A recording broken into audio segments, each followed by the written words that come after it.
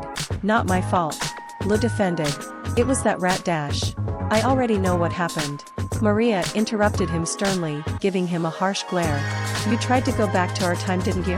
Lee's eyes went wide. Yeah, obviously. I could totally save him now. I have superpowers. Powers you just learned about, and barely know how to use. Maria pointed out while looking like she was trying not to rip out her hair. Do you even know if you could go back into the past, to begin with? Well, I went forward, so why wouldn't I be able to go back? Lo argued. Because we don't know if that's how it works. Maria shouted. Why would you ever assume that traveling through space and time would be that simple? Maria rubbed her face, before taking a deep breath, and a good few seconds to gain her composure back. Alright, so let's assume you can travel back to the past. Despite the fact that we have no evidence that you can, but let's just assume. You get back to the lab, and then what? I beat up those GUN guys and saved the DR, Lo said. Wrong, Maria said. Because do you remember the condition you were in when we first got here? You were dying. You couldn't even stand. If it weren't for the technology of the Midoriya Foundation, you would have died. If you went back, you'd just be in that same state, and die along with everyone else. But let's assume that somehow, you're not in that state, and you can somehow fight against the GUN agents. What's next? If your trip to the past didn't kill you, then going back to the future definitely would, and you likely wouldn't even be able to get this far. And if you stay in the past, you have to fight against all of China, with powers you don't understand. And even if you left China, you'd still be in danger because literally, every county would try to dissect you to figure out how your powers work. With each sentence, Lo backed down, more and more, as he realized just how stupid his plan was. And all that without mentioning that you'd be leaving me here. Alone, Maria pointed out, tears forming in the corners of her eyes. Don't you think I wanted to go back and save Grandpa too? Don't you think that was one of the first things I thought about? I asked them. I asked the scientists who are the most knowledgeable people on Earth about this subject, and you know what they told me. 0.000000347%, those are the chances of us being able to go back. Not even going back without you dying, just going back at all. And you just tried to do it with no thought whatsoever. Okay, I get it. Lo shouted back, tears forming in his own eyes. It was dumb. Do you really? Maria asked him, her tone almost desperate sounding. Like she was begging. Ever since we've got here, you've done nothing but lower our chances of actually surviving. From trying to piss off the one person who can help us, to recklessly trying to go back in time without a second thought. Do you want to die? This isn't a game. I know this whole ridiculous thing seems like one of your manga, but it's not. This is real life. And if we mess up, we're really going to die. Do you understand that? Do you really understand that? The room went silent. Save for Maria's intense breathing, as she tried to catch her breath. Lo remained silent, as all the anger drained from Maria, and she just sank back into a nearby chair, looking utterly defeated. He's gone. Grandpa's gone. Grandpa, our parents, our relatives, our friends. They're all gone. It's just you and me now. And I don't think I could bear to lose you too. So please, for the love of all that is good, live. Eat good food, learn new things, play, train yourself. Anything that doesn't get either of us killed. Please. I'm sorry. Lou apologized, looking down at his bed sheets, unable to look Maria in the eye. Everything's just, I don't. Before Luke could finish his thought, Maria wrapped him in a hug. You don't need to finish that sentence. I know what you're feeling, and I don't know how to describe it either, but I do know this. No matter what happens, no matter how insane things become, we have to keep going. Together. All right. Together, Lou said, finally hugging her back.